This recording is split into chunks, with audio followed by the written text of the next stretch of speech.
Este evento ha sido organizado con mucha dedicación y esfuerzo por nuestro grupo de trabajo de salud pública, quienes han diseñado esta sesión que busca no solamente informar, sino también inspirar y aportar nuevas perspectivas sobre los desafíos y las posibilidades que ofrece la inmunosenescencia. La verdad es que la longevidad y el envejecimiento saludable son temas que cada vez son más prioritarios para todos nosotros, tanto en el mundo de la medicina como en concreto el mundo de la salud pública. La inmunosenescencia es un proceso natural que, como bien sabemos, afecta al sistema inmunológico a medida que envejecemos y que presenta muchos riesgos y muchos retos que son significativos para la prevención, la promoción de la salud, para el tratamiento de las enfermedades en la población adulta mayor, ¿no? Sin embargo, también abre la puerta a nuevas oportunidades que tenemos, se nos presentan para mejorar la calidad de vida de nuestros pacientes mayores que depositan en nosotros como profesionales de la atención primaria su confianza y su bienestar, ¿no? Comprender y abordar este fenómeno desde la atención primaria creemos que es esencial para responder a las necesidades de una manera eficiente, humana y actualizada. Por esto, en esta sesión vamos a centrarnos en la participación de unos expertos reconocidos que nos brindan una visión muy amplia sobre la biología y la inmunología de la senescencia, así como otras estrategias de inmunización en adultos y otras estrategias que al final son vitales para comprender lo que es un envejecimiento saludable. Estamos convencidos de que con sus aportaciones, que van a ser de gran valor para nuestra práctica profesional, se contribuirá a reforzar nuestro compromiso por la promoción de una vida plena y saludable en todas las etapas. Quisiera aprovechar también esta oportunidad para agradecer la presencia de cada uno de vosotros en esta sesión, cada uno desde su punto de vista, pero desde luego que con interés y con participación. Sois el motor de estas iniciativas de aprendizaje y de diálogo que se inician desde la Sociedad Española de Médicos Generales y de Familia y que fortalecen la medicina de familia. Asimismo, también quiero expresar mi agradecimiento en concreto a los ponentes, a Fernando Fariñas y a Cristina Masuet, a los moderadores y organizadores, a Julia Ruiz, a Raúl Salmerón, a Isabel Jimeno, a todo el comité científico que han trabajado arduamente y me consta para hacer posible este encuentro, ¿no? Su entrega y profesionalismo nos permiten hoy disfrutar de una jornada que sin duda va a ser de un altísimo nivel científico y humano y que os invito a aprovechar esta oportunidad para intercambiar con ellos vuestros conocimientos, vuestras dudas y vuestras necesidades sobre una temática que es tan relevante, ¿no? Espero y deseo que esta webinar sea una fuente de conocimientos y un paso más en nuestro compromiso en el bienestar de nuestros pacientes y sus familias. De manera que no puedo nada más que daros la bienvenida y deciros lo que estábamos diciendo antes con los ponentes y moderadores y comité científico, que la disfrutéis y la aprovechéis al máximo. O sea que adelante y empezamos. Isabel, te doy paso. Bueno, muchas gracias, Pilar, por tus palabras, como siempre, ¿no? Pero bueno, yo creo que, mira, yo quería saludar a todos, daros las gracias a todos los que os estáis conectando para oír este webinar. Para los que no me conozcáis, por si acaso, porque hay gente nueva que también se conecta, soy Isabel Jimeno, soy responsable del grupo de vacunas de SEM. Y esta tarde yo diría que tengo el honor, pero no, tengo la suerte, yo creo que es la suerte, ¿no?, de presentar este webinar que hemos preparado, pues como decía Pilar, con mucha ilusión, con muchas ganas, y lo hemos preparado entre los grupos de salud pública, como decía Pilar, de resistencias antimicrobianas y del de vacunas, en el que yo estoy. Desde aquí, y sin que se me olvide, quiero dar las gracias en especial a Julia, porque la verdad es que sepáis que es de las que más se lo ha currado, ¿eh? Pero bueno, esta tarde os vamos a presentar un tema que me parece apasionante y mi amigo Fernando lo sabe muy bien, que me apasiona, y también muy interesante desde atención primaria, ¿vale? Vamos a hablar de inmunosenescencia. Fijaros que es una palabra que en la consulta la utilizamos, la oímos, la escuchamos, pero a veces desconocemos su verdadera importancia, su verdadero valor. España se encuentra entre los países más longevos. He mirado las estadísticas y nos dicen que en el 2030 aproximadamente un 25 o un 30% de la población seremos, si seguimos ahí, mayores de 65 años. Es decir, nuestras consultas van a cambiar, nuestra perspectiva va a cambiar. Es verdad que ser mayores es bueno, pero eso también conlleva unos retos importantes, unos retos sanitarios, pero además vamos a tener más pacientes crónicos, más pacientes con problemas y sobre todo con el problema de la inmunosenescencia, que como dice Fernando no es un problema, él no me deja decir que es un problema, es un hecho, está ahí, tenemos que trabajar con él, conocerlo y de esa manera también utilizarlo. Y ese es el objetivo de esta webinar, en el que contamos con 2 ponentes de reconocido prestigio. Además, son magníficos docentes, son amigos. Yo os animo de verdad a utilizar el chat. Hay que sacar provecho de que los tenemos aquí. Vamos a bombardearles a preguntas, a que nos cuenten cosas interesantes para nuestra consulta, que podemos utilizar al día siguiente. Y sin más, también agradecer lógicamente el apoyo de GSK para organizar este webinar y voy a presentar al primer ponente, a Fernando, al doctor Fernando Cariñas. Lo que pasa es que para leerme todos los cargos que tiene Fernando, voy a nombrar unos cuantos. Fernando, con tu permiso, porque si no, nos pasamos media tarde aquí, no es plan. Voy a nombraros las cosas que a mí personalmente me parecen más relevantes, aparte de su manera de ser personal, ¿no? Es inmunólogo y es inmunoinfectólogo. Eso es un apartado, yo creo que importante. Es director del Instituto de Inmunología Clínica y Enfermedades Infecciosas. Es presidente de la Asociación Española para el Estudio de Enfermedades Infecciosas e Inmunológicas y coordina el Grupo de Estudio de la Infección, Inmunidad y Vacunación en el paciente inmunocomprometido en geriátrico.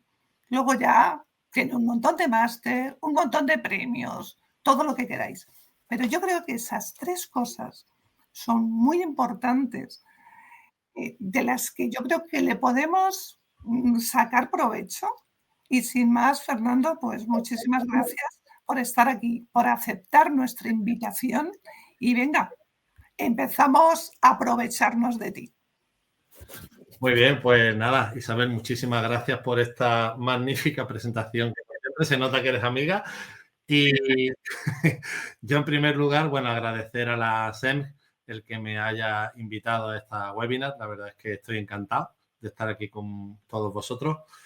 Y bueno, como no tenemos mucho tiempo para exponer nuestras cosas, y esto es de verdad mucha materia, vamos a dar unas pequeñas pinceladas en mi parte, sobre la biología e inmunología de la senescencia, ¿no? Bueno, el tema de la longevidad y la revolución de la longevidad, como ya ha comentado Isabel, es algo incipiente, es algo que preocupa y preocupa a muchos niveles, no solo a nivel sanitario, sino también a nivel social, a nivel político. Y evidentemente hay una cosa importante, y es que tenemos que saber de inmunosenescencia, porque cada día tenemos más pacientes, más personas adultas mayores en nuestras consultas. Y yo siempre he dicho que para conocer, o mejor dicho, para actuar sobre un sistema de forma óptima, lo primero que hay que hacer es conocerlo, y conocerlo bien. Por lo tanto, vamos a hablar un poco de esto, ¿no? Y yo siempre me gusta responder ciertas preguntas, ¿no? La primera que yo me hago es: ¿de qué depende la respuesta inmunitaria frente a una infección o a una vacuna? Pues mirad, frente a una infección hay un montón de factores que intervienen. Evidentemente está la genética, los factores genéticos son importantes. Os recuerdo que mucha gente sin factores de riesgo durante la pandemia moría de coronavirus, y al final descubrimos que mucha de esa gente tenía un factor genético que le comportaba una mala respuesta solo a los coronavirus, ¿no? También, evidentemente, influyen los factores de virulencia de los microorganismos, de los virus, de las bacterias, de los hongos, de los parásitos. Y también en los últimos años ha adquirido mucha importancia el tema de la microbiota, ¿no? Cómo influye toda esa población de microbios que tenemos a nivel de la piel, de la mucosa respiratoria y sobre todo la mucosa digestiva y cómo interviene de forma importante en la respuesta inmunitaria frente a las infecciones. Pero hay un factor también que es sumamente de interés y sumamente importante, que es la edad. Y es que la edad también comporta cambios inmunológicos, que ahora veremos, y que incrementan de forma notable el riesgo de infección. Al igual que la edad comporta una serie de cambios inmunológicos que comportan un aumento del riesgo de infección, también tenemos que esa edad va a intervenir, por supuesto, en la respuesta a las vacunas, porque la respuesta a las vacunas, al igual que a las infecciones, depende de una respuesta inmunitaria. Por lo tanto, de los factores que intervienen en la eficacia vacunal, que son muchos, la edad es un factor determinante. Por lo tanto, esa edad va a tener un impacto sobre el estado inmunitario y ese impacto se va a traducir en toda la patología infecciosa y, por supuesto, en la respuesta a las vacunas. Existen dos edades del inmunocompromiso a nivel fisiológico, ¿eh? Tenemos dos edades desde que nacemos hasta que nos morimos, tenemos dos edades del inmunocompromiso. Una es cuando somos muy pequeñitos, acabamos de nacer, hasta el año y medio, 2 años de vida, donde nuestro sistema inmunitario, por una inmadurez propia del recién nacido, bueno, pues tiene ese nivel de compromiso inmunitario que muchas veces comporta un riesgo de infección importante, ¿no? Pero también cuando nos vamos haciendo mayores, en el otro extremo de la edad, vamos a tener una edad del inmunocompromiso. Y esa edad del inmunocompromiso, bueno, pues genera lo que yo llamo una tormenta perfecta. Ahora que, por desgracia, está muy de moda esto de las danas, etcétera, bueno, el envejecimiento actúa como una tormenta perfecta a nivel inmunitario. Y ese envejecimiento inmunitario lo denominamos inmunosenescencia. Ahora bien, esa inmunosenescencia clínicamente, ¿cómo la vemos todos los días? Bueno, pues la vemos porque los pacientes que tienen altos signos de inmunosenescencia tienen más infecciones y más graves, tienen más procesos inflamatorios y más severos, porque una cosa que comporta el proceso de inmunosenescencia es la pérdida del control de la inflamación y una menor respuesta a las vacunas, está claro. Todo depende de esa respuesta inmunitaria. Así que la inmunosenescencia se podría definir como el declive de las funciones inmunitarias asociadas al paso de los años. Eso lo tenemos claro y ese reflejo clínico está ahí. Ahora, ¿qué se altera durante el proceso de envejecimiento inmunitario, de inmunosenescencia? Se altera todo, se alteran todas las funciones inmunitarias. Aquí veis algunas de ellas, pero vamos a hacer un resumen. Se alteran, por ejemplo, dentro de las respuestas de inmunidad innata, que sabéis que están protagonizadas por fagocitos, neutrófilos, monocitos macrófagos, células dendríticas, células natural killer. Dentro de estas células de la inmunidad innata, pues tenemos ciertas alteraciones que son destacables. Por ejemplo, los neutrófilos y los monocitos comen menos, comen peor, y aquello que se comen lo destruyen peor. Es decir, tienen menor capacidad microbicida intracelular. Pero no solo eso, sino que les cuesta más trabajo llegar al lugar de infección a través del endotelio, ¿no?, de los vasos. Y esto comporta un riesgo de infección importante y un aumento de la gravedad de esas infecciones. Pero no solo eso, sino que también se dan otras alteraciones. A nivel del nido o del nicho hematopoyético, a nivel de la médula ósea, se dan ciertas alteraciones en las células madres hematopoyéticas que veis ahí, ¿vale? Como por ejemplo el incremento compensatorio del número. ¿Eso qué significa? Pues significa que muchas de estas células hematopoyéticas se dedican a hacer en demasía una serie de células sí y otras no. Por ejemplo, los monocitos se incrementan en su producción. Sin embargo, los progenitores linfoides y los progenitores eritroides, es decir, lo que van a dar lugar a linfocitos y lo que van a dar lugar a glóbulos rojos, se decrementa de forma importante. Pero los progenitores mieloides, que son los que dan lugar a monocitos, neutrófilos, etcétera, se incrementan. ¿Y a qué lleva esto? A que este incremento de los monocitos va a producir mutaciones en los monocitos. Y esas mutaciones en los monocitos conlleva que esos monocitos que salen a sangre periférica van a hacer varias cosas. Uno de ellos, los monocitos mutantes, cuando llegan a una placa aterosclerótica, lo que van a hacer es aumentar el nivel de inflamación. Y por lo tanto pueden precipitar o un infarto de miocardio o un ictus. Pero no solo eso, sino que también esos monocitos que están mutados pueden proliferar, producir un clon y generar una leucemia mieloide crónica o una leucemia mieloide aguda. A esto se le llama hematopoiesis clonal de potencial indeterminado. Y esto, evidentemente, contribuye a estas patologías, pero también se ha visto que contribuye a una menor respuesta a los coronavirus, por ejemplo, o a los neumococos, por ejemplo. También tenemos que dentro de las células de la inmunidad innata tenemos una población importante que son los natural killers, los asesinos naturales. Y los natural killers están especializados, recordemos, en matar células que están infectadas por agentes intracelulares. Todos los virus son intracelulares, es decir, está especializado en matar células infectadas por virus, pero también está especializado en matar células extrañas, por ejemplo, células tumorales. ¿Qué ocurre durante la senescencia? Que durante el proceso de envejecimiento estas células dejan de funcionar o funcionan peor. ¿Y esto qué hace? Pues que nos defendamos peor frente a esas infecciones virales y que también dejemos que los tumores progresen, de tal forma que el ataque al tumor por parte de estas células disminuye ostensiblemente. No solo se ven afectadas las células de la inmunidad innata, también se ven afectadas las células de la inmunidad adaptativa, es decir, los linfocitos, tanto los T como los B.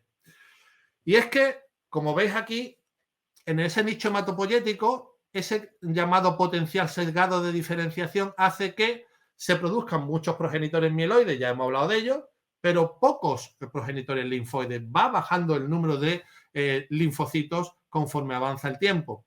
De hecho, la linfopenia progresiva en adultos mayores incrementa el riesgo de mortalidad por cualquier causa en los 3 años siguientes a su diagnóstico.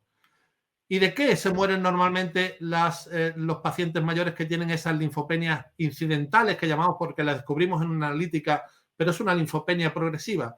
Pues se mueren normalmente no solo de infecciones, sino también de enfermedades cardiovasculares, ictus, infartos y también de procesos, sobre todo, oncohematológicos, linfomas, leucemias. Dentro de esas células de la inmunidad adaptativa, los linfocitos B son importantes. A la izquierda tenéis esas bolas que veis, son folículos linfoides donde habitan en un ganglio linfático los linfocitos B. En este momento están produciendo una respuesta inmunitaria frente a cualquier antígeno. Y ese ganglio linfático que estáis viendo a la izquierda con esas bolas es de una persona joven. Mirad en qué se convierte normalmente un ganglio linfático en una persona muy mayor. Es un órgano que está infiltrado por grasa, donde los folículos linfoides pues, apenas aparecen. Esto no es ni más ni menos que el reflejo histológico de que los linfocitos B durante la senescencia se vienen abajo, tanto en número como en funcionalidad. De eso hablaremos ahora. Incluso se acumulan una serie en circulación periférica, se acumulan una serie de linfocitos B que se llama ABC, de linfocitos B asociados a la edad, que son incluso capaces de predecir si una persona va a responder bien o no a ciertas vacunas, como por ejemplo la vacuna de COVID-19 del RNA mensajero. Hemos visto que conforme va aumentando el número de células de estas células en circulación periférica, podemos a partir de ahí decir si una persona va a responder bien o mal a una vacuna. También he dicho que no solo disminuye el número de linfocitos B, sino la cantidad de anticuerpos que produce. Pero no solo eso, sino que también disminuye ostensiblemente la funcionalidad de esos anticuerpos. Disminuyen en número, disminuyen en concentración y disminuyen en capacidad de hacer lo que tienen que hacer, que es, por ejemplo, neutralizar agentes infecciosos o ayudar a la fagocitosis, etc. Fijaros en este gráfico, en la línea verde, veis la colonización por neumococo. Y veis que cuando nos vamos haciendo más mayores, en la línea verde continua disminuye los anticuerpos frente al neumococo. Pero mirad la línea discontinua. No solo es que disminuye la cantidad, disminuye la funcionalidad. ¿Y esto en qué se traduce? Se traduce en que las personas mayores, por esta falta de producción de anticuerpos y de anticuerpos poco funcionales frente al neumococo, se colonizan mucho más fácilmente por neumococo y esto induce dos cosas. Un incremento del riesgo de padecer enfermedad neumocócica, ya sea una neumonía o una enfermedad neumocócica invasora, pero también un aumento de la colonización implica que va a llevar más neumococo en esa nasofaringe que puede transmitir a otros. Y sobre todo a los niños más pequeños que también, como bien sabéis, son pasto de este agente infeccioso. Pero también otra cosa, otro reflejo de que los linfocitos B no andan bien, durante el proceso de senescencia es que en algunos casos estos linfocitos B se ponen a producir o hacen respuestas aberrantes, ¿no? Y se ponen a producir lo que no deben. Os pongo un ejemplo. Hay personas mayores que cuando se vacunan de la DTPA, de difteria tetanostoferina, cuando se enfrentan al toxoide tetánico que va en la vacuna, en vez de hacer anticuerpos frente al toxoide, se dedican a hacer un factor reumatoide. Y ese factor reumatoide, pues, llama la atención del médico que lo está tratando. No es difícil encontrar a las personas mayores que tengan dolores articulares. Dolores articulares más factor reumatoide, ya se nos empieza a volar la cabeza si tiene una enfermedad reumatológica en ciernes. Pero estos anticuerpos, este factor reumatoide, mejor dicho, desaparece a las 2 semanas. Por lo tanto, bueno, esto es importante tenerlo en cuenta. Así que una persona que tenga altos signos de inmunosenescencia normalmente no responde bien a las vacunas. Aquí tenéis como casi el 30% de las personas vacunadas de la vacuna de RNA mensajero de COVID-19 que tienen altos signos de inmunosenescencia no responden bien a la vacuna, no generan ningún tipo de respuesta ni celular ni con demasiados anticuerpos neutralizantes, ¿no? Bueno, pero la inmunidad adaptativa no son solo linfocitos B, también son linfocitos T. Y los linfocitos T también se alteran, tanto en número como sobre todo en funcionalidad. A la izquierda veis un timo. El timo es, como bien sabéis, el órgano donde se fabrican los linfocitos T. El de la izquierda es el timo de una persona joven. El de la derecha es el timo de una persona mayor, infiltrada de esos grandes huecos blancos, ¿no? Que son infiltración grasa, donde quedan algunos nidos de timocitos, pero nada funcionales, ¿no? Así que, bueno, también se afecta de forma importante esos linfocitos T y esos linfocitos T, además, adquieren un carácter envejecido, senescente, ¿no? ¿Todo esto qué conlleva? Esto conlleva a una disminución de la llamada inmunidad celular. Y mirad, la inmunidad celular es la que controla muchas infecciones por agentes infecciosos de tipo viral y sobre todo por agentes infecciosos que generan infecciones latentes, como por ejemplo o latentes persistentes, como por ejemplo un citomegalovirus o un virus varicela zoster. Por lo tanto, cuando se baja de un cierto umbral de inmunidad celular, y esto ocurre con el paso de los años, el riesgo es que estos virus se pueden reactivar y producir un zóster, por ejemplo. Es por ello por lo que las vacunas actualmente lo que persiguen, por ejemplo, la vacuna del herpes zóster, lo que persigue es con su adyuvante, no solo que el individuo genere anticuerpos frente al virus de varicela zoster, sino que genere una potente inmunidad celular que está en declive en ese individuo que ya es mayor y es por ello por lo que se ha activado el virus varicela zoster. Por esto es importante los adyuvantes que ahora después comentaremos. Y esto ha hecho que, gracias a esa vacuna, con ese potente adyuvante que genera una gran inmunidad celular, hayamos tenido un antes y un después en la vacunación del herpes zóster con eficacias con esta nueva vacuna de más del 90% en todas las edades. Pero también el proceso de inmunosenescencia conlleva no solo esos declives, sino que se activa lo que se llama el inflammaging. ¿Qué es el inflammaging? El inflammaging es que una serie de factores, como son alteraciones de la microbiota, ciertas infecciones, etcétera, van haciendo que se vayan produciendo productos inflamatorios, moléculas proinflamatorias que hacen que la persona mayor tenga lo que se llama un fenotipo secretor asociado a senescencia que le genera una inflamación crónica de bajo grado. Y esa inflamación crónica de bajo grado comporta que a nivel clínico se eleven, por ejemplo, las personas que tienen un fenotipo frágil, las personas mayores con fenotipo frágil, se eleve de forma importante marcadores de inflamación, como por ejemplo la proteína C reactiva o la interleucina 6 o el fibrinógeno. Y esa elevación lo que marca es ese proceso de inflamación crónica de bajo grado que está íntimamente ligado al grado de fragilidad de la persona adulta mayor. Esto conlleva una inflamación periférica, pero cuidado, estas citocinas proinflamatorias, estas moléculas proinflamatorias pueden atravesar la barrera hematoencefálica y producir un proceso de neuroinflamación que acaba en un proceso de neurodegenerativo que a nivel clínico lo vemos como un aumento importante de la disfunción cognitiva, llamémoslo Alzheimer, demencia senil o lo que queramos, ¿no? Bueno, como digo, el inflammaging conlleva estas historias, pero también el inflammaging se asocia a inmunosupresión. De hecho, hoy sabemos que a mayor inflamación tenga una persona mayor, menor respuesta a las vacunas. Y eso, si después queréis, me hacéis la pregunta de cómo podemos atajar este problema, ¿no? Y es que la inflamación conlleva, insisto, inmunosupresión y esa menor respuesta a las vacunas, a más fragilidad, mayores marcadores de inflamación y menor respuesta a la vacunación.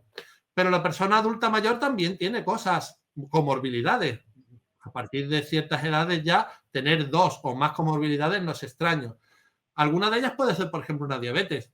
Y la diabetes comporta alteraciones en la inmunidad. La respuesta de inmunidad celular asociada a linfocitos T en un paciente diabético y sobre todo no controlado es muy mala. Pero también los anticuerpos.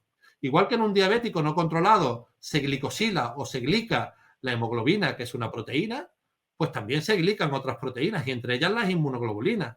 Y las inmunoglobulinas o anticuerpos glicados no funcionan tampoco bien. Por eso es importante el control de esa diabetes, ¿no? También, por ejemplo, la EPOC. La EPOC no es solo una enfermedad respiratoria que comporta alteraciones inmunitarias a nivel respiratorio. No. Comporta alteraciones inmunitarias a nivel sistémico.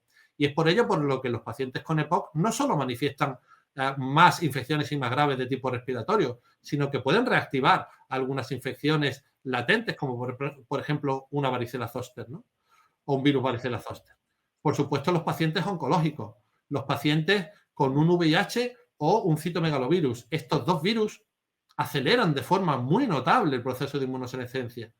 De hecho, un paciente VIH positivo, a pesar del tratamiento antirretroviral, cuando queremos calcular su edad biológica, a su edad cronológica habría que sumarle entre 15 y 20 años para calcular su edad biológica / inmunológica. Y, por supuesto, la obesidad también es un factor de riesgo importante. Las personas obesas, sea de la edad que sea, generan una serie de alteraciones que se parecen mucho a las alteraciones inmunitarias que hemos comentado en el proceso de senescencia. De tal forma que un adulto joven que sea obeso, junto con otros hábitos que podemos decir que no son demasiado saludables, puede incrementar de forma muy importante su proceso de inmunosenescencia y, por supuesto, el riesgo de no hacer buena respuesta a las infecciones y a las vacunas. Y es que hemos visto que la obesidad es un predictor de inmunogenicidad alterada a todas las vacunas en general, pero a las vacunas de hepatitis B, tétano, rabia y gripe en particular. Así que atención también a este factor. La pregunta es, ¿las vacunas pueden hacer algo frente a este proceso de inmunosenescencia? Y la respuesta es que sí, que las vacunas pueden contribuir como una medida de prevención para el inmunofitness, ¿no? Lo que se llama el entrenamiento inmunitario. Pero aquí hay una cosa que tenemos que tener en mente. No deberíamos de utilizar las vacunas que se utilizan en los adultos jóvenes para vacunar o inmunizar a los adultos mayores. Porque las vacunas de los adultos jóvenes, las clásicas, quizás no funcionen bien en muchos de los adultos mayores. Por lo tanto, lo que deberíamos es y en eso estamos, de desarrollar vacunas que estén dirigidas sobre todo frente a estos grupos de edad, ¿no? Y a eso se le llama la estrategia Inmunoboost. La estrategia Inmunoboost es intentar compensar ese declive inmunitario que tienen las personas mayores, y en estas fotos es muy gráfica, ¿no? En un momento el Inmunoboost es una persona que está empujando pues un carro que va cuesta arriba y con el freno echado. ¿De qué forma podemos incrementar el inmunofitness, no? Pues hay muchas formas. Por ejemplo, utilizar vacunas de alta dosis. Las vacunas de alta dosis, como por ejemplo la vacuna de gripe de alta carga, es una de las cosas que podemos utilizar porque sabemos que aumentando la dosis de la vacuna podemos incrementar de forma importante la respuesta de esta vacuna. También podemos utilizar otras vías de administración. Una misma vacuna puesta a nivel de una mucosa nasal, una subcutánea, intramuscular, intradérmica, funciona de forma distinta.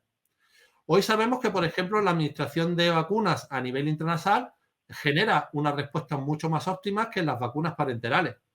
Y dentro de las parenterales hemos visto que a más superficial depositemos el antígeno, mayor inmunogenicidad va a tener. Es decir, mayor inmunogenicidad tiene una vacuna puesta de forma intradérmica que puesta de forma subcutánea o intramuscular.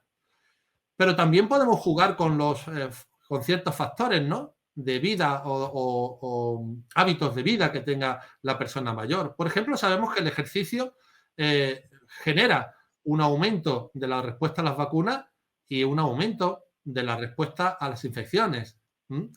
Pero claro, el ejercicio hay que tener un cierto cuidado porque el ejercicio funciona en forma de J invertida. ¿Eso qué significa? Que poco ejercicio, chungo. Y que mucho ejercicio, chungo también. Y es que cuando hacemos un ejercicio que no está adaptado a la edad y tenemos un sobreentrenamiento, que eso se ve mucho por ahí, ese sobreentrenamiento favorece la inflamación y va a favorecer también la inmunosupresión porque incrementa los radicales oxidantes. Y eso genera tanto inflamación como inmunosupresión y todo lo que conlleva esa inmunosupresión. Y también es importante que las personas mayores tengan un gran apoyo psicosocial. No es igual a una persona que vive sola, aunque viva genialmente bien y con todos los cuidados en un ambiente como, por ejemplo, un centro geriátrico, que una persona que viva con sus hijos o que tenga mucha relación con ellos, con sus nietos, que salga, que entre con amigos. No es igual. Porque hoy sabemos que la soledad, y os recomiendo este artículo, genera un síndrome inmunometabólico. La soledad no elegida genera alteraciones inmunitarias muy importantes que generan a su vez menor respuesta a las infecciones y menor respuesta a las vacunas. Durante la pandemia hemos vivido algo de esto. ¿Y cómo podemos también mejorar la respuesta a las vacunas en un paciente adulto mayor? Pues utilizando vacunas que lleven adyuvantes. ¿Qué son los adyuvantes? Pues los adyuvantes son una serie de moléculas que se utilizan para mejorar y modular la respuesta inmunitaria a los antígenos de una vacuna, ¿no? ¿Por qué es importante el adyuvante? Pues mirad, porque el adyuvante va a empujar las respuestas. No todos los adyuvantes son iguales. Hay adyuvantes que lo que hacen es incrementar la inmunidad humoral, es decir, la producción de anticuerpos solamente. Hay adyuvantes que no solo generan un aumento de la producción de anticuerpos, sino también un aumento de la inmunidad celular, que es súper importante. Y esto es importante porque cada vez tenemos menos vacunas vivas atenuadas por una cuestión de seguridad. Y todas las vacunas que estamos teniendo en estos últimos años son vacunas basadas en fracciones, en subunidades del agente infeccioso. Y lo malo que tienen las subunidades de los agentes infecciosos es que si la ponemos solas, sin adyuvantes, va a generar una respuesta inmunitaria, no lo dudemos, pero va a generar una respuesta inmunitaria que va a ser a base de anticuerpos y no muchos anticuerpos, pero va a ser importante o puede inmunizar a personas que tengan un potente sistema inmunitario, está claro, una persona adulta joven. Pero ¿qué ocurre? Que para personas adultas mayores o personas que tienen alto riesgo de infección, deberíamos de utilizar vacunas que potencien no solo la producción de anticuerpos de forma magna con respecto a la anterior, sino que también potencien otro tipo de respuesta como la inmunidad celular, ¿no? Y os pongo un ejemplo. En el VRS, en el virus respiratorio sincitial, los anticuerpos son súper importantes para hacer frente a la infección. Los anticuerpos neutralizantes son muy, muy importantes, está claro. Pero también es muy importante la respuesta de inmunidad celular. Porque las personas adultas mayores con el VRS, por ejemplo, no tienen problemas a la hora de hacer anticuerpos. De hecho, cuando lo vacunamos o cuando tienen una infección natural por VRS, suelen producir de 2 a 8 veces más anticuerpos que los adultos jóvenes. Y sin embargo, produciendo de 2 a 8 veces más anticuerpos neutralizantes que los adultos jóvenes, se hospitalizan más y se pueden morir por un VRS más que los adultos jóvenes. ¿Por qué?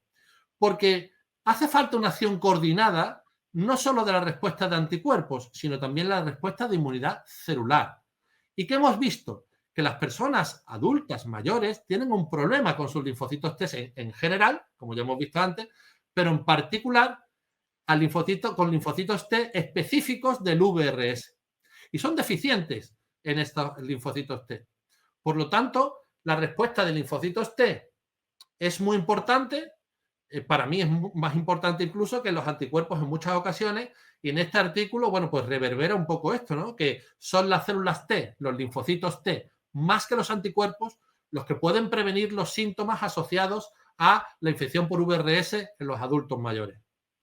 Es por ello por lo que las vacunas frente al VRS, bueno, pues quizá para estos grupos de riesgo y para estos grupos que tienen un sistema inmune comprometido, lo ideal quizás sería utilizar una vacuna adyuvada que potenciase no solo la inmunidad de anticuerpos, sino también la inmunidad celular.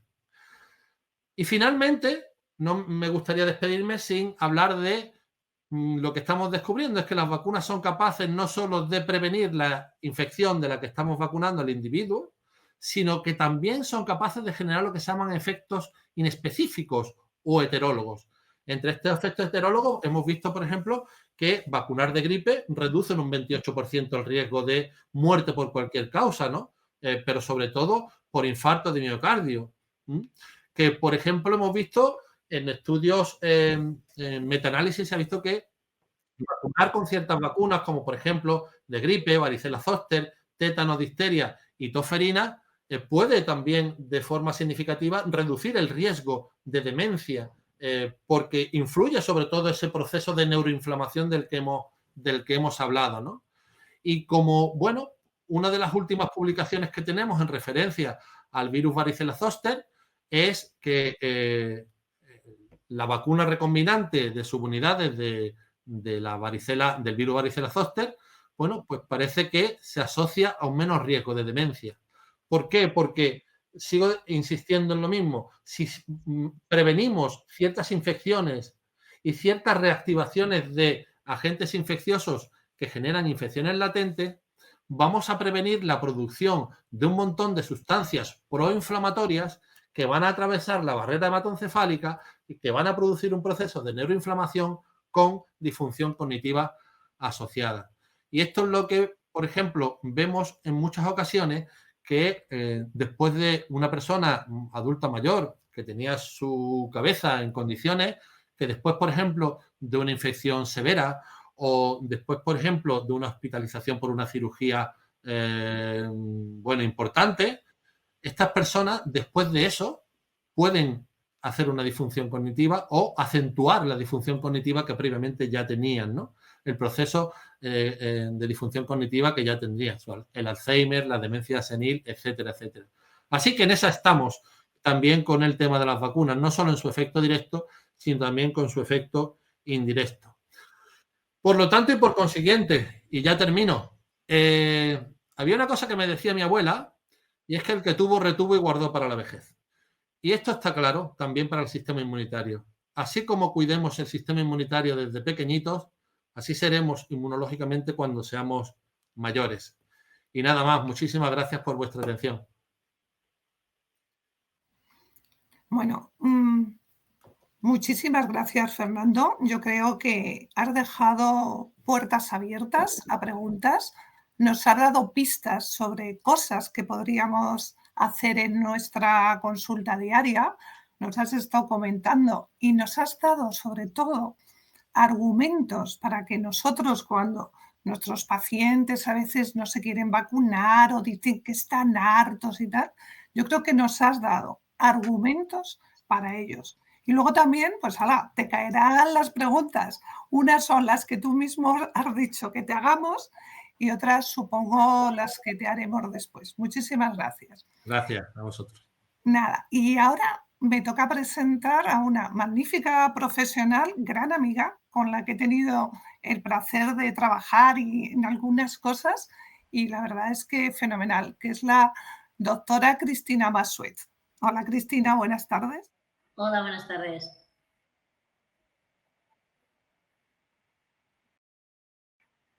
De Bellvitge. También es profesora de la Universidad de Barcelona. También es máster en salud pública por la Universidad de Pompeu Fabra. Y además, y más importante, yo creo que es una profesional comprometida con la atención primaria. Cree en la atención primaria, trabaja con los médicos de familia y también cree mucho y trabaja con fomentar la vacunación y con la docencia. Cristina, en su presentación, ha tenido, no sé si el detalle, porque ha coincidido con que hoy es el Día Mundial de la Neumonía, y la presentación de Cristina se va a centrar más un poquito, nos comentabas, en el paciente POC, ¿no? Sí, buenas tardes. Nada, Cristina, cuando quieras. Perfecto. Bueno, vamos a intentar compartir los próximos minutos siguiendo un poquito la presentación del doctor Fariñas en cómo actualizar realmente ese sistema inmune del adulto a través de la inmunización.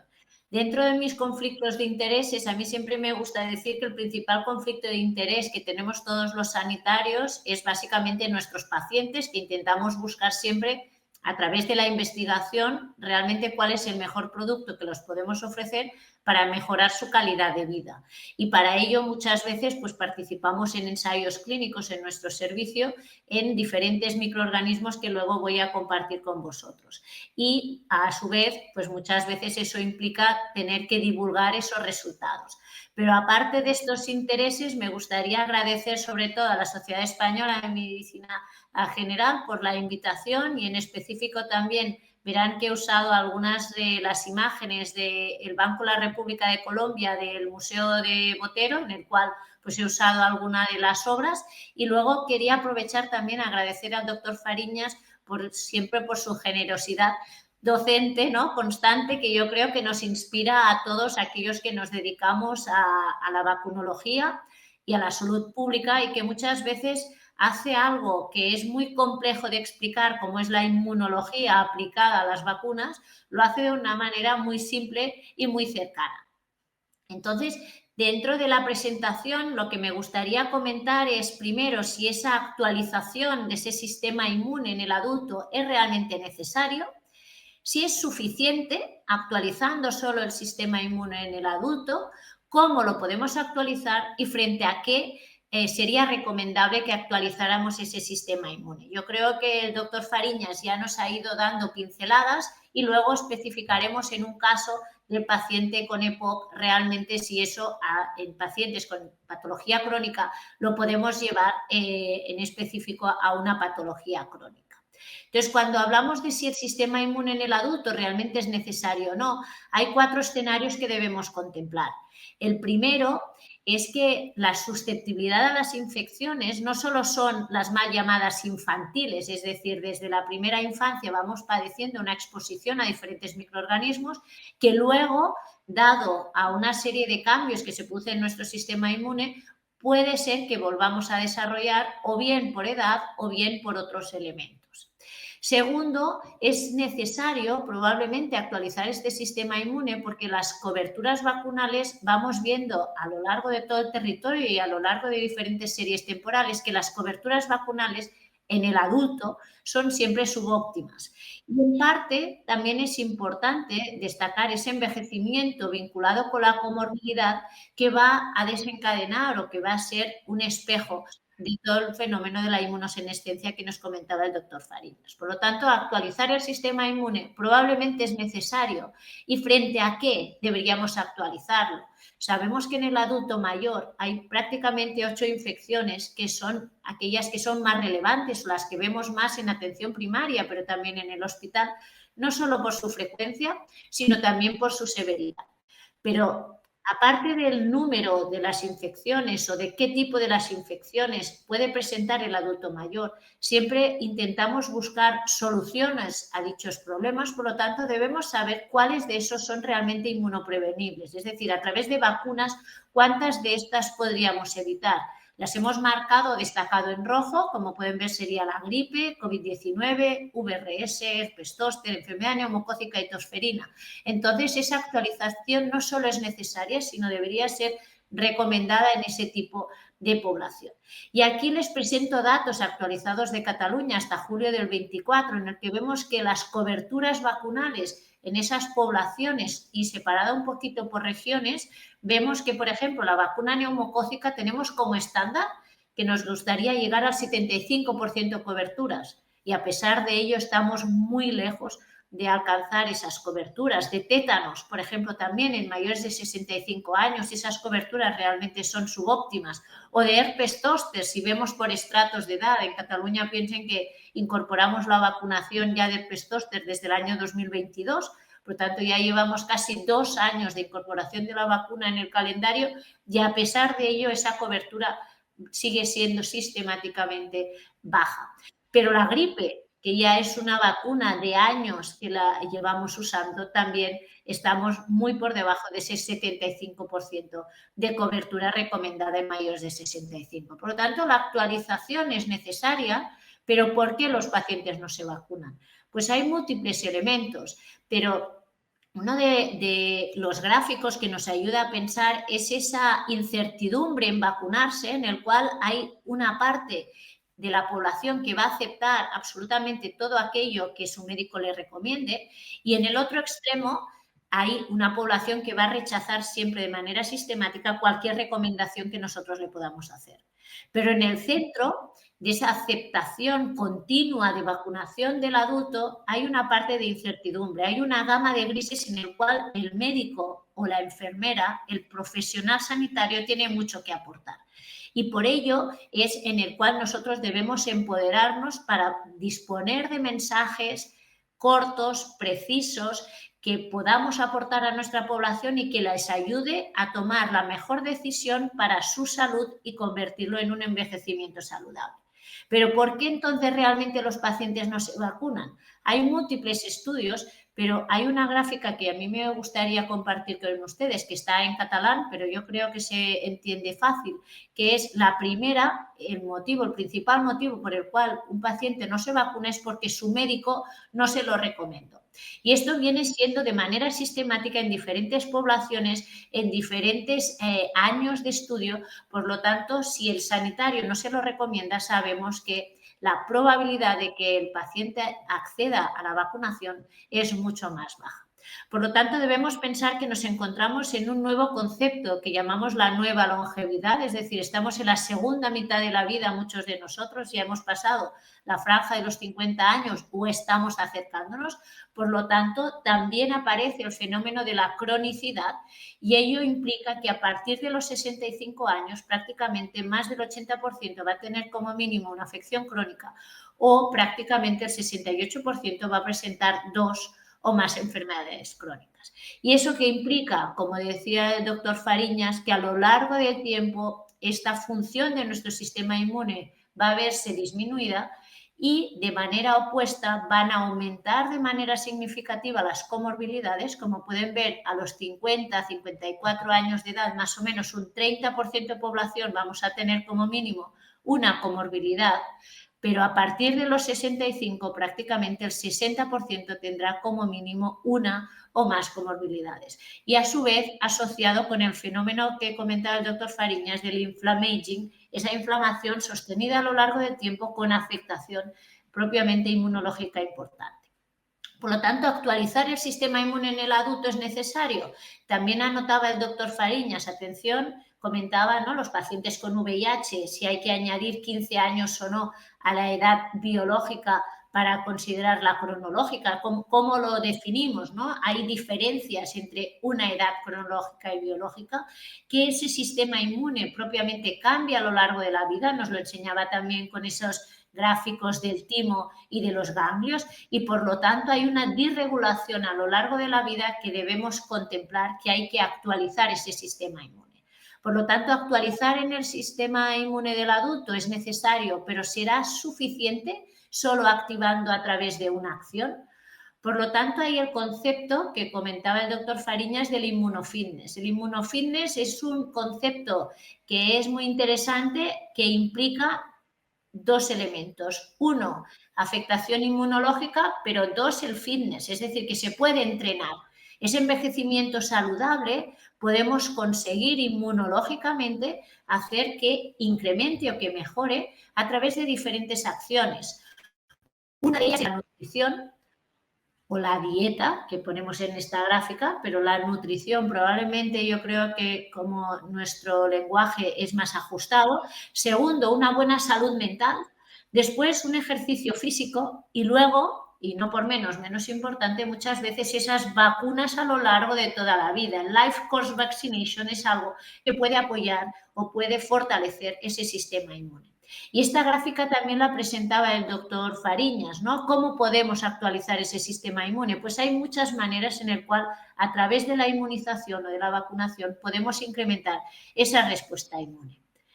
Pero en un paciente con EPOC, porque no solo esta semana es la Semana Mundial de la Neumonía, sino la semana que viene es la Semana Mundial o el Día Mundial, depende de los sitios donde lo miremos, pero según la guía GOLD, el 20 de noviembre es el Día Mundial de la Enfermedad Pulmonar Obstructiva Crónica. Entonces, podemos actualizar realmente el sistema inmune en un paciente con EPOC, si cogemos un paciente crónico, que muchos de ellos los vemos en consultas. ¿De qué depende propiamente la evolución de un paciente con EPOC? Sabemos que hacemos muchísimos esfuerzos para intentar evitar las exacerbaciones en los pacientes con EPOC. Cuando nosotros padecemos o tenemos un paciente que tiene enfermedad pulmonar obstructiva crónica, vemos que tienen alterada no solo su sistema inmune a nivel local, inmunidad innata, que comentaba el doctor Fariñas, sino que eso facilita una colonización microbiana que va a facilitar exacerbaciones agudas y sobre todo una respuesta inflamatoria, que eso generará una actividad proteolítica importante que va a alterar todo ese equilibrio entre las proteinasas y las antiproteinasas que facilitará la evolución de la enfermedad pulmonar obstructiva crónica. Y dedicamos muchísimos esfuerzos en intentar parar o detener esas exacerbaciones. Pero si nos fijamos exactamente en la etiología de esas exacerbaciones, prácticamente el 70% de exacerbaciones son debidas a infecciones. Y esas infecciones pueden ser por múltiples microorganismos. Podemos ver en esta tabla, por ejemplo, desde el Haemophilus, el Streptococcus pneumoniae, Moraxella, Pseudomonas, Enterobacterias, Haemophilus, influenza, VRS, coronavirus. Pero no es tan importante cuáles son los microorganismos, sino que entre un 55 a 70% de esas exacerbaciones serían inmunoprevenibles. Es decir, tenemos vacunas para evitar todo ese tipo de reactivaciones. Y esas exacerbaciones son fundamentales de intentar reducir el número de episodios que ocurren porque se ha relacionado propiamente esas exacerbaciones con la supervivencia. Pueden ver en esa curva de Kaplan-Meier cómo a lo largo de los 5 años la supervivencia en aquellos pacientes que han tenido una exacerbación se va reduciendo de manera significativa, alcanzando prácticamente una supervivencia de un 40% a los 5 años. Por lo tanto, hacemos muchísimos esfuerzos recomendando a los pacientes que usen los broncodilatadores. Les explicamos exactamente cómo se tienen que adherir a los broncodilatadores, pero ¿es lo único que los podemos ofrecer a dichos pacientes? Debemos pensar que estos pacientes tienen afectación no solo de la inmunidad innata celular de los linfocitos T a nivel local, sino también, como destacaba el doctor Fariñas, también a nivel sistémico. Por lo tanto, habrá unos cambios celulares, estructurales y fisiológicos en el paciente propiamente vinculados a la edad, que si además padece una enfermedad pulmonar obstructiva crónica, va a desencadenar con la edad una serie de afectaciones que afectarán no solo los natural killer o los linfocitos T, sino también células presentadoras de antígeno e incluso las células epiteliales o endoteliales del propio paciente. Por lo tanto, habrá unos cambios estructurales que harán que los alveolos aumenten de tamaño. Por lo tanto, habrá una pérdida de superficie de contacto entre alveolo y capilar, perderá capacidad elástica del pulmón, va a reducir también el volumen capilar pulmonar y va a haber una caja torácica mucho más rígida. Por lo tanto, este paciente va a tener una afectación del sistema inmune local y sistémico. ¿Y qué ocurre si ese paciente se encuentra expuesto propiamente a una infección por COVID, que también comentaba el doctor Fariñas? Que la respuesta va a depender de 2 elementos fundamentales. Uno es en función de la edad en la cual padece la infección y 2, en qué momento se produce esa infección. Si esa infección, las fases iniciales de esta infección, por ejemplo, por COVID, en el paciente anciano o de edad avanzada va a tener una hiporrespuesta con unas pérdidas, sobre todo de función del interferón. Por lo tanto, va a haber una respuesta afectada, pero cuando a las fases más avanzadas ya de la infección por COVID en el paciente de edad avanzada, lo que va a haber, en vez de una hiporrespuesta, va a haber una hiperrespuesta. Por lo tanto, debemos adaptarnos muchas veces o actualizar este sistema inmune de acorde con el momento en el cual el paciente esté a nivel de edad vital, cronológica y o biológica, así como adaptarnos en función de en qué momento se produzca la infección. ¿Y qué nos dicen las guías de vacunación en cuanto al manejo, la gestión de pacientes con enfermedad pulmonar obstructiva crónica? Que tanto si tenemos un paciente considerado como de subtipo A o fenotipo A, recomendamos tanto vacuna de gripe como COVID, neumococo, tosferina, herpes zóster y virus respiratorio sincitial, 6 vacunas. Pero ¿qué ocurre si el fenotipo no es A, sino es B y E? Exactamente las mismas recomendaciones. Por lo tanto, las recomendaciones a través de las guías GOL están muy especificadas. ¿Y con qué nivel de evidencia nos manejamos? Pues como pueden observar, entre evidencias A o tipos B. Por lo tanto, hay un nivel de evidencia elevado que deberíamos recomendar vacuna de gripe, vacuna frente a COVID, vacuna antineumocócica conjugada, vacuna propiamente frente a virus respiratorio sincitial, tosferina y herpes zóster. Y de vacunas de gripe, nos comentaba también el doctor Fariñas, ¿cómo podemos actualizar? Pues cada año, cada comunidad autónoma compramos diferentes tipos de vacuna. Por ejemplo, nosotros ahora aquí en Cataluña tenemos 4 tipos de vacunas. Unas, como pueden ver aquí, son propiamente atenuadas nasales que usamos en población pediátrica y el resto, las 3 primeras, son vacunas que usamos para población adulta. Y en personas inmunosenescentes mayores de 65 años, la que se recomienda es aquella que es adyuvada. Y pacientes que tienen menos de 60 años, pero que son frágiles, o incluso personas mayores de 80 años que estén institucionalizadas o que requieran propiamente de asistencia, recomendamos vacunas de alta carga antigénica. Por lo tanto, son 2 maneras que nos presentaba el doctor Fariñas para potenciar esa respuesta inmune, o bien porque le administramos más carga, o bien porque le administramos un adyuvante que va a potenciar esa respuesta.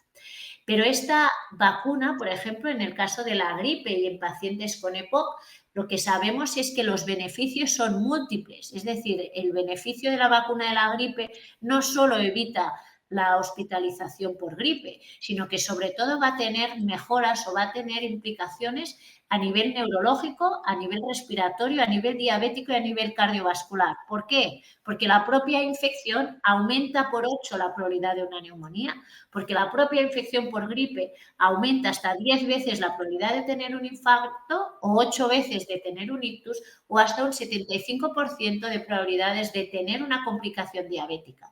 Si tenemos en mente esta gráfica, nos puede ayudar muchísimo a la hora de concienciar a nuestra población de por qué es importante recomendar la vacuna de la gripe si padecen alguna de estas enfermedades.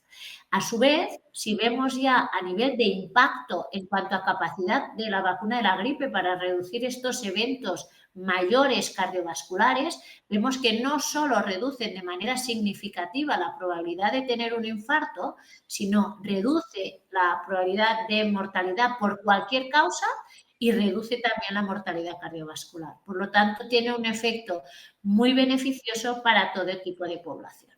Y no solo en prevención secundaria, sino también en prevención primaria. Por lo tanto, atención con todos estos pacientes que muchas veces les damos hipolipemiantes o les damos antihipertensivos que tienen que tomarse todos los días para asegurar realmente un beneficio.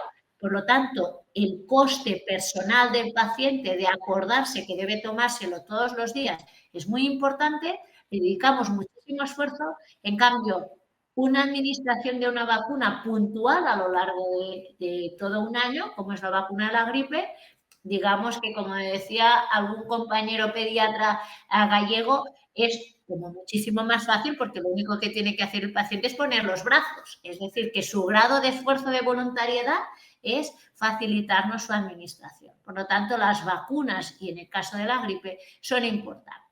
Pero no solo esto, hay también lo que serían las infecciones neumocócicas que tienen consecuencias sobre todo a nivel cardiovascular. Por lo tanto, las vacunas también se han demostrado que reducen los eventos cardiovasculares fruto de la administración de la vacuna neumocócica.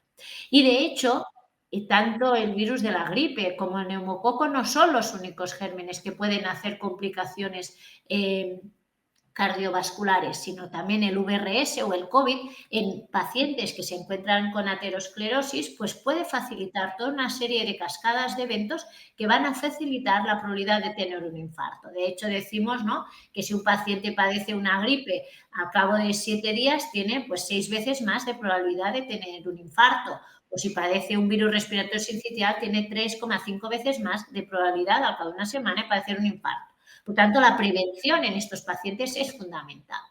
¿Y qué pasa con el herpes zóster, que comentaba un poquito el doctor Fariñas? Pues que tenemos una vacuna adyuvada que aporta la glicoproteína E y que va a generar una respuesta no solo humoral, sino también celular, y que va a estimular esa inmunidad celular que puede ser que padezcan o que tengan alterados los pacientes con EPOC y también los pacientes inmunosenescentes, que estos pacientes con EPOC a su vez tienen una afectación de la inmunidad celular importante, sobre todo a nivel de las células natural killer, es decir, esos asesinos naturales de sangre periférica, pero también se va a reducir la capacidad fagocítica de los monocitos, de los macrófagos, de los polimorfonucleares que comentaba el doctor Fariñas, que es la inmunidad innata. Por lo tanto, debemos intentar incrementar esa respuesta.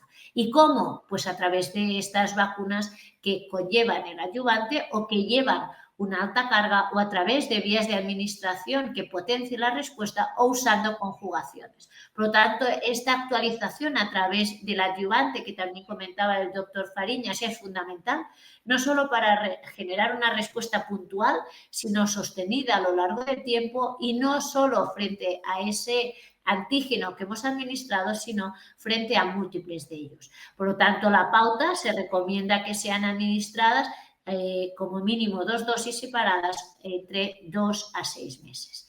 ¿Y cuál es esa eficacia en pacientes con afectaciones respiratorias? Pues como pueden ver, esa eficacia se mantiene de manera sostenida y consistente alrededor del 84, 88, 89% de la población. Por lo tanto, es una vacuna que funciona incluso en pacientes con enfermedades respiratorias. Y se puede coadministrar, por lo tanto, no hace falta solo administrarla única, sino que la podemos coadministrar incluso, y hay estudios, ¿no?, con vacuna adyuvada de gripe frente a VRS adyuvada o incluso frente a RNA mensajero de COVID. Por lo tanto, la coadministración es plausible. Hemos dicho pacientes con EPOC, recomendaríamos vacunas de gripe, vacuna de neumococo, vacuna de herpes zóster, vacuna de tosferina, pero también la vacuna del VRS.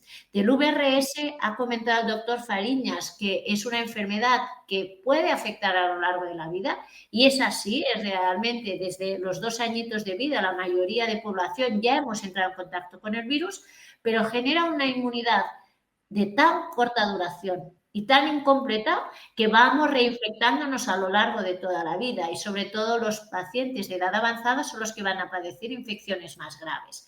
¿Y qué buscamos? ¿Cuál es la parte antigénica que va a generar una mayor respuesta? Y lo que hemos visto es que es esa proteína prefusión antes de generar ese sincitio de fusión de diferentes células a nivel del pulmón para generar respuesta inmunógena a través de inmunización o a través de anticuerpos monoclonales o a través de las vacunas. En Cataluña, por ejemplo, y en muchos sitios del Estado se ha ido usando, por ejemplo, el anticuerpo monoclonal, en el cual, por ejemplo, en datos de Cataluña la efectividad ha sido tan importante que se ha propuesto incluso para el año que viene. Pero el anticuerpo monoclonal no se ha demostrado que funcione para personas de edad avanzada, que tengan o no EPOC o que tengan algún tipo de complicación. Para ello, se han desarrollado vacunas que se han estudiado en personas de edades avanzadas o incluso en embarazadas. En lo que sería propiamente en personas de edad avanzada, se ha visto que la vacuna que usamos, que llamamos bivalente, esta vacuna que no es adyuvada, nos protege frente al virus respiratorio sincitial como mínimo durante 2 temporadas y con una eficacia alrededor del 65% frente a 2 síntomas, 89% frente a 3 o más síntomas. Pero a su vez tenemos vacuna adyuvada en personas de edad avanzada, que ya hay datos que se ha demostrado que no solo sirve durante 2 años, sino que ya han salido datos publicados que la vacuna solo con una dosis dura durante 3 temporadas. Por lo tanto, durante 3 inviernos en personas de edad avanzada, si administramos la vacuna adyuvante, genera una respuesta inmune potente y sostenida a lo largo del tiempo. Y a su vez, como pueden ver en la gráfica, que es totalmente segura, es decir, que el perfil de seguridad es adecuado. Y aparte de estas dos vacunas, ya aparece vacuna frente a VRS de RNA mensajero, el cual aquí sí que solo tenemos datos de momento de una temporada en el cual la eficacia es del 68,4%. Pero tenemos productos para evitar propiamente también la infección por VRS en pacientes de edad avanzada. Y atención que hemos dicho que uno de los elementos que podía generar las exacerbaciones en pacientes con EPOC era a través de esas infecciones específicas por el VRS. Por lo tanto, aparecen ya múltiples guías, por ejemplo la GOLD, específica para EPOC, pero también hay para asma, también para oncoclínica o para los pacientes diabéticos, que también comentaba el doctor Fariñas, que propiamente esa glicosilación de proteínas puede conllevar más probabilidad de infectarnos y de que las infecciones sean graves. Entonces, en todas ellas ya empiezan a aparecer esas recomendaciones de vacunación como una manera de potenciar la respuesta inmune en este tipo de pacientes. Por lo tanto, nosotros aquí en Cataluña, desde diferentes hospitales de medicina preventiva, hemos intentado valorar si podemos incrementar esa respuesta, sobre todo a nivel comunitario y desde atención primaria, de cómo podríamos conseguir incrementar esas coberturas vacunales. Y para ello pensamos que el concepto de las 5 A's que usamos, sobre todo en temas de tabaco, es el ASP, el Advice, el ASES, el ASIS y el ARRANGE. ¿Por qué no lo adaptábamos al mundo de la vacunación? ¿Por qué no identificamos en cada visita que hacemos si ese paciente está vacunado o no? Segundo, si le aconsejamos, le instamos a todo paciente a vacunarse. Le determinamos propiamente cuál es su voluntad, si los próximos días está dispuesto a vacunarse o no. Si le facilitamos una fecha para vacunarse y si hacemos ese seguimiento. Y intentamos registrarlo a través de, como recomiendan las guías GOLD, por ejemplo, en todas las visitas sucesivas, añadir los antecedentes vacunales dentro de la anamnesis. Recordemos que hemos dicho que el principal motivo por el cual un paciente no se vacuna es porque su sanitario no se lo ha recomendado. Por lo tanto, fundamental que lo preguntemos para que se lo aconsejemos y se lo facilitemos. Y para ello hemos elaborado una serie como de tips, de mensajes clave para intentar facilitar que realmente la cobertura vacunal en nuestro territorio aumente y sobre todo en ese tipo de pacientes. Por lo tanto, destacando que las exacerbaciones en pacientes con EPOC son la principal causa de ingreso y de mortalidad, que el 70% de esas exacerbaciones pueden ser causadas por infecciones virales y o bacterianas, que esas infecciones pueden generar hospitalización, que la cobertura, como les mostraba al principio, realmente es subóptima y necesitamos hacer concienciación de la población, pero también de los sanitarios, y que la vacunación en pacientes con EPOC debe ser realmente recomendada desde los diferentes ámbitos, no solo de gripe y COVID, sino también de tosferina, de herpes, de neumococo y de VRS. Por lo tanto, atención en ese tipo de paciente. Por lo tanto, de mensajes un poquito para cerrar esta presentación y que me gustaría que se llevaran a casa es que la actualización del sistema inmune es necesaria en un entorno, sobre todo de una nueva longevidad, sobre todo con pacientes crónicos, y que realmente el inmunofitness no solo es posible, sino que nos gustaría que entre todos los sanitarios llegara a ser realmente una realidad para todos nuestros pacientes. Muchísimas gracias. Bueno, muchísimas gracias, Cristina. Efectivamente, como hemos dicho al principio de este webinar, ninguno de los dos nos habéis decepcionado, habéis puesto un nivel muy alto y tú también nos has dado argumentos para nuestra consulta, para nuestros pacientes, y yo creo que eso es fundamental. Y sin más, creo que tenemos ahí preguntas que las he visto entrar en el chat y que Raúl es quien se encarga de organizarlas. Cuando quiera, Raúl, nos empezamos a bombardearles, que para eso les tenemos aquí y se dejan. Buenas tardes a todos. En primer lugar, disculpen si se me escucha un poco mal, pero he tenido un problema con el altavoz de última hora. Bien, como han dicho, soy Raúl Salmerón, responsable del Grupo de Salud Pública de SEM. Lo primero, agradecer a todos los asistentes que dediquen parte de su preciado tiempo libre a acompañarnos esta tarde. Por supuesto, dar las gracias a los miembros de nuestro Grupo de Salud Pública al organizar esta webinar, destacando a Julia Ruiz por su gran constancia y energía positiva. además de a nuestros 2 ponentes, a los componentes de la mesa, al comité científico y a la colaboración patrocinio por parte de GSK. Veo que os habéis animado a preguntar bastante en el chat, lo cual nos alegra mucho, pues significa que el tema es atrayente para nosotros, los sanitarios. Además, son preguntas de gran interés. Empecemos. Para el doctor Farriñas, ¿qué hay de verdad tras los complementos específicos para una longevidad más saludable? Bueno, detrás de estos complementos, evidentemente, en muchos casos hay un business, ¿no? Hay un negocio importante. Todavía no tenemos ningún complemento ni ninguna cosa que retrase el proceso de senescencia, lo tenemos claro. Creo que lo que más retrasa el proceso de senescencia, de inmunosenescencia en particular, es llevar una buena vida y unos buenos hábitos de vida, mucho más que los complementos, los suplementos. Pero hay una cosa que sí es cierta. En determinados grupos de personas mayores, normalmente suelen tener alguna deficiencia. Las deficiencias más importantes, por ejemplo, de vitaminas son la vitamina D. La vitamina D es un complemento importante en aquellas personas en las que falte, porque la vitamina D no solo tiene un efecto sobre el metabolismo osteocálcico, sino que también tiene un efecto muy importante sobre la inmunidad. Hay más de 10.000 trabajos que atestiguan que la vitamina D tiene efectos inmunomoduladores, pero hay que saber tomarla, sobre todo hay que saber prescribirla, ¿eh? Y a quién se la estamos prescribiendo.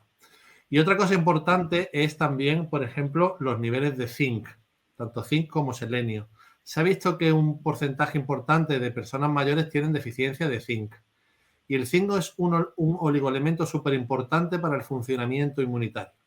De tal forma que su deficiencia hace que el sistema inmune de la persona no ande demasiado bien, no se haga buenas respuestas a las infecciones y tampoco a ciertas vacunas. Y hay trabajos también que demuestran que la suplementación con zinc en esas personas donde el zinc es deficiente puede mejorar de forma significativa la respuesta a las infecciones y a las vacunas. Para saber si estamos ante una persona con déficit de zinc o no, evidentemente lo que hay que hacer es la determinación del zinc sérico, igual que la vitamina D, ¿no? Cosa que en muchos casos y en la consulta de atención primaria no es posible, ¿vale? Pero bueno, insisto en que en esa parte sí. En otras cosas que se venden por ahí de que aumenta tu inmunidad y no, mejor llevar unos buenos hábitos de vida más que otra cosa. Buena nutrición, ejercicio y sobre todo también a nivel psicológico mucho apoyo psicosocial y muchas relaciones sociales. Eso es importante. Muchas gracias, doctor. A continuación, para la doctora Massuet, ¿el camino de las vacunas en la inmunosenescencia, como en la etapa de niñez, deberían ser vacunas de alta carga o adyuvadas? Lo que vamos viendo es que cada vez necesitamos nuevas vacunas, ¿no? Yo creo que el doctor Fariñas también apuntaba que sobre todo las vacunas tradicionales o estándares probablemente nos cueste más conseguir una respuesta puntual y sobre todo sostenida a lo largo del tiempo. Entonces sí que es cierto que debemos abogar por vacunas realmente que generen una respuesta potente y sobre todo eso, que genere una respuesta sostenida a lo largo del tiempo y porque a priori esas vacunas que vamos a administrar esperemos que sean de larga duración. Entonces, por ejemplo, la vacuna de Zoster se ha demostrado, ¿no?, que dura como mínimo 11 años, solo con 2 dosis. Pues esa respuesta nos anima a hacer coberturas de vacunación en pacientes de 65 años porque sabemos que en los próximos años vamos a tener también datos, ¿no?, de si realmente no solo dura esos 11 años, sino duran mucho más tiempo. A su vez, por ejemplo, los estudios de Zoster que se vieron, ¿no?, en función de los diferentes estratos de edad, hay un estudio que se llama el ZOE 50, que son pacientes de 50 años, pero hay estudios de ZOE 70, que son de 70 años o más. Y se vio que los datos eran exactamente consistentes, tanto los de 50 como los de 70, la eficacia era la misma. Y luego, cuando vemos a lo largo del tiempo, vemos que esos datos son sostenidos. Por lo tanto, las vacunas necesitamos ir innovando y cada vez ir evaluando si estas respuestas son las adecuadas para esa nueva realidad que ha llegado para quedarse, que las las pirámides de población ya no van a ser pirámides, ¿no? Sino que propiamente serán más formas más tubulares o incluso pirámides invertidas a lo largo de los próximos años.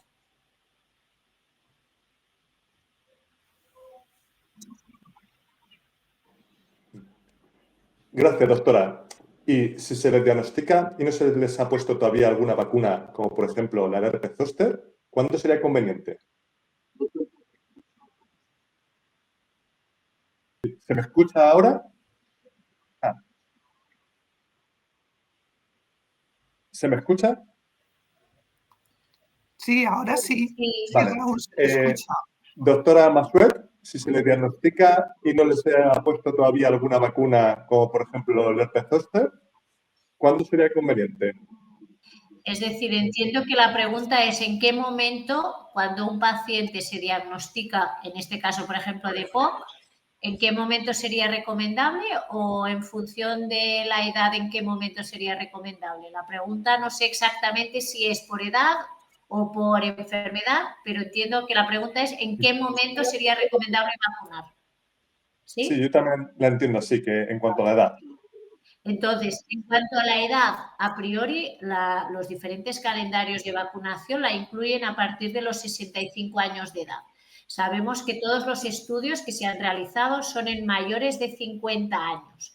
Entonces, a su vez, en pacientes que son inmunocomprometidos, ya se han ido haciendo estudios incluso en personas con inmunocompromiso, ¿no? Desde pacientes con cáncer o pacientes VIH o pacientes con hemopatías, en el cual siempre lo que se aboga es para conseguir una máxima respuesta y una mayor tolerabilidad. Entonces, independientemente de la edad, la vacuna, la eficacia es la misma. Entonces, dentro del inmunofitness, no sé el doctor Fariñas qué dirá, pero desde mi punto de vista práctico, siempre intentamos administrar las vacunas cuanto antes, mejor.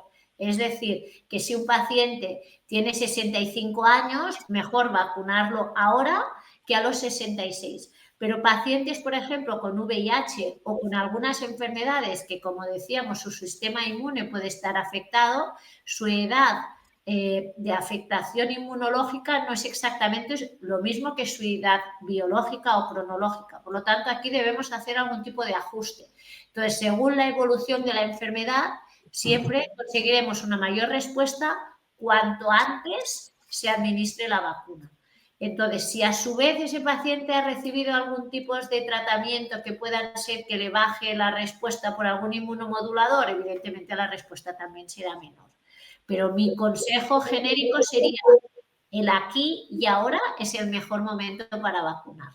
Es decir, la oportunidad vacunal es cuando tienes el paciente con una enfermedad diagnosticada o con una edad concreta en el cual la respuesta vacunal será óptima en ese momento. Si se tiene que inmunodeprimir, entonces sí que como muy tarde, 15 días antes de la inmunosupresión. Perfecto. Muchas gracias, doctora. Para el doctor Farriñas, hay 3 preguntas relacionadas con el COVID. Podemos juntarlas en una misma respuesta. Por un lado, se diría si podemos decir que la vacuna de la COVID tiene los mismos beneficios que las demás. Si funciona como ha explicado y con la información sobre morbilidades que tenemos actualmente, ¿puede haber producido una mayor desafección sobre la vacunación? Bueno, como ya ha comentado la doctora Massuet antes, entre las vacunas que se ha visto que tienen un beneficio no solo directo, sino también indirecto, está la vacuna de la COVID-19. Está claro que es una vacuna recomendable por los efectos directos de prevención de la enfermedad, sobre todo en personas que tienen un proceso de inmunosenescencia incipiente, personas que están inmunocomprometidas, sobre todo esas, porque esas son las que necesitan más ese refuerzo. Y está claro que también parece ser que puede controlar, pero eso yo creo que va a pasar con una gran cantidad de vacunas. Puede pasar igual que con la vacuna de la gripe o con la vacuna del VRS, ¿no? Que podría también, de alguna forma, como digo, prevenir ciertos estados o ciertas patologías que nada tienen que ver con, en principio, con la infección y que se deben más a procesos de desregulación inflamatoria, como también ha comentado la doctora Massuet, de acelerar procesos como, o precipitar eventos como ictus, infartos, etcétera, etcétera. Por lo tanto, absolutamente aconsejable. Lo que sí es cierto, vuelvo a repetir, es que, y eso lo visteis en la publicación que sacaba, de que hay que cuidar todo el entorno de ese paciente en el sentido, pero no para esa vacuna, para todas, sino que altos signos de inmunosenescencia se asocian con una peor respuesta, ¿no? Muchas gracias. Nos siguen llegando preguntas y, doctor, respecto a la importancia de la vitamina D que he comentado, si sigue baja a pesar de tomarla, nos preguntan si tendríamos que pedir la PTH, la paratormona. Bueno, sí, eso es una de las cosas que habría que pedir, pero una cosa importante, y es que estamos viendo desde hace ya un tiempo, y es interesante esa pregunta, porque además sale siempre, es que hay personas que son refractarias al tratamiento con vitamina D. Y son refractarias tanto a la hora de subir sus niveles como también a la hora de recepcionar esa vitamina D. Parece ser que muchas de estas personas, el problema que tienen es que le falta o son deficientes en el receptor de vitamina D en las células. Y al ser deficientes en ese receptor, esa vitamina D no puede entrar en la célula y no puede ejercer su función principal, tanto en el metabolismo estocálcico como evidentemente en el proceso o en su capacidad inmunomoduladora. De hecho, también hay algún trabajo que otro donde se ha visto que las personas que son refractarias al tratamiento con vitamina D parece ser que pueden ser más proclives a desarrollar a futuro enfermedades de tipo autoinmunitario. ¿Que hay que investigar la PTH? Por supuesto que sí. Hay que descartar cualquier proceso de base que esté dando lugar a esa refractariedad de la vitamina D. Pero nos podemos encontrar con una gran mayoría de pacientes que no van a tener alteraciones en la PTH y van a tener esta refractariedad. Muchas gracias, doctor. Para la doctora Massuet, también nos han llegado unas preguntas respecto al VRS, el virus respiratorio sincitial. ¿Recomendaría vacunarse frente a VRS a todos los EPOC? ¿Cada cuánto tiempo? Y por último, ¿recomendaría la vacuna, para abuelos, población geriátrica, vamos a decir mayores de 65 años, y cuidadores? A ver, de acuerdo con las guías GOLD, que son propiamente las que evalúan propiamente los niveles de evidencia, la vacunación de VRS en personas mayores de 50 años con EPOC sería altamente recomendable. ¿Cada cuánto? De momento los datos lo que apoyan es que en general sirven como mínimo una dosis, mínimo 3 estaciones.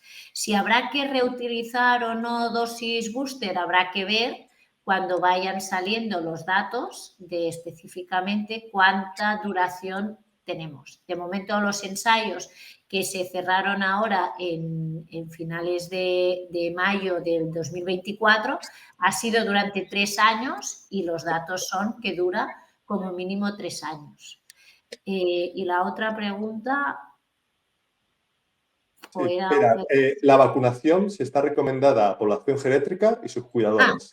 Y luego en población geriátrica, por ejemplo, en Estados Unidos es una vacuna que ya aparece recomendada. Según el CDC, el año pasado en la estación 23-24 y en la de ahora 24-25, ellos la siguen recomendando en toda población geriátrica. Hay en países europeos, por ejemplo, que existen múltiples países que también abogan de manera sistemática de incluir la vacunación en pacientes a partir de, en algunos países incluso dicen 60 años, otros 65, otros 75, pero todos en general van abogando también por una incorporación de la vacuna de VRS en el paciente de edad avanzada.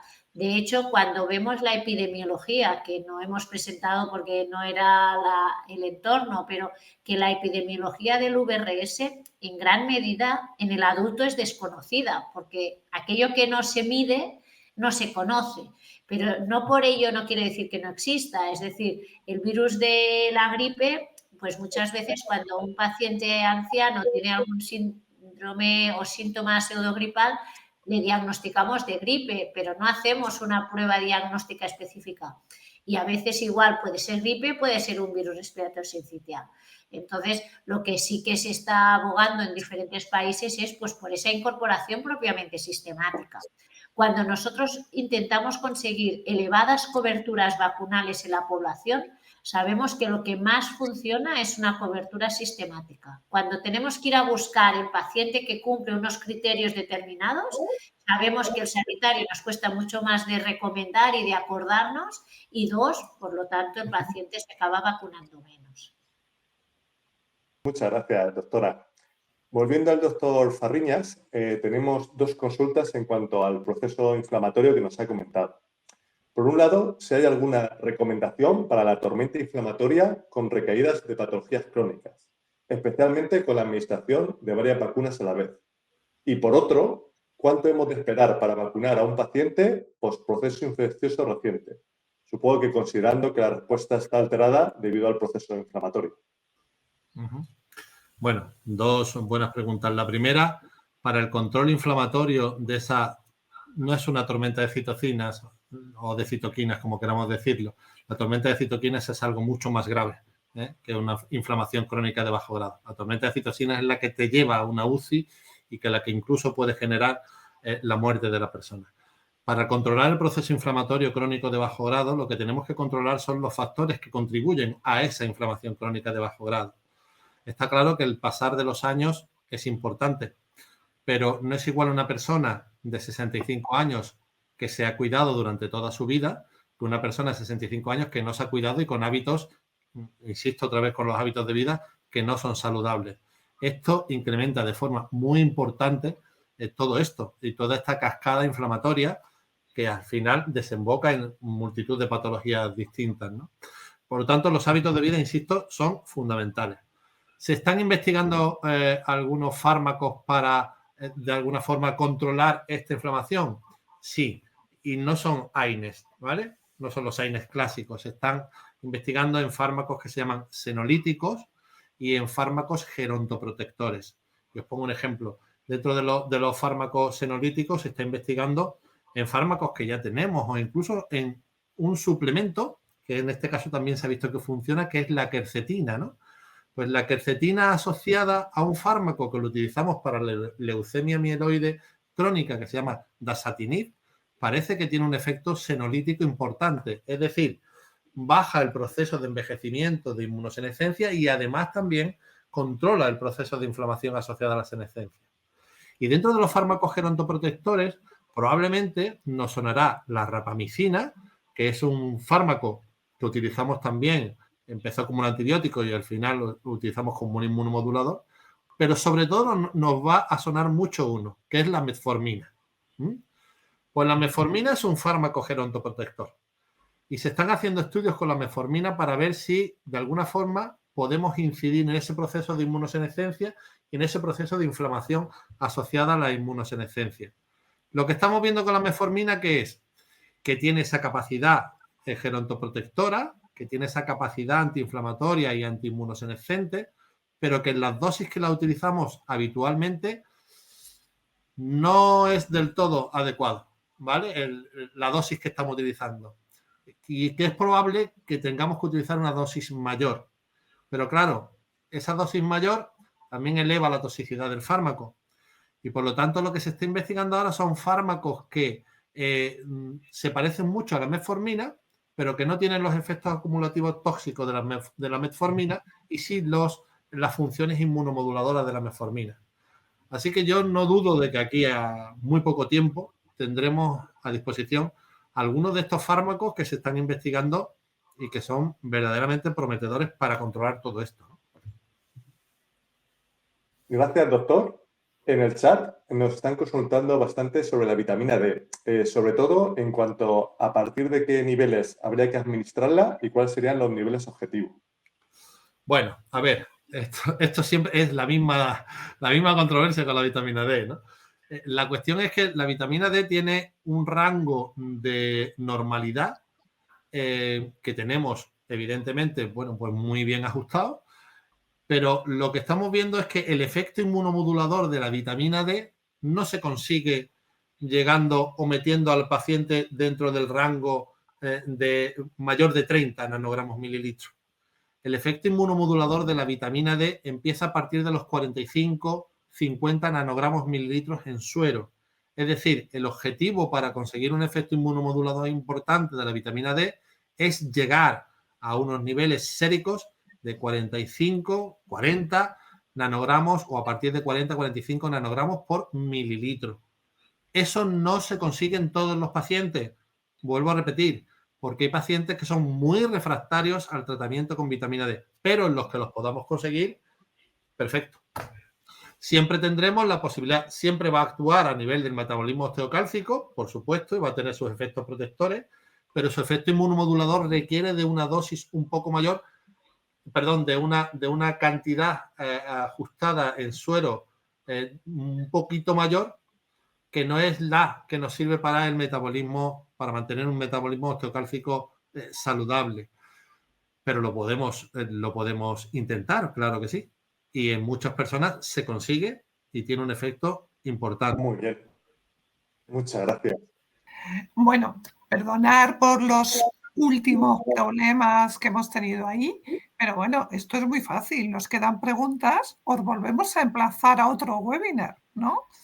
Doctor Fariñas, doctora Massuet, estaríais de acuerdo, ¿verdad?, en venir si organizamos uno parecido, tipo continuación, ¿no? Bueno, sobre todo, daros las gracias de verdad.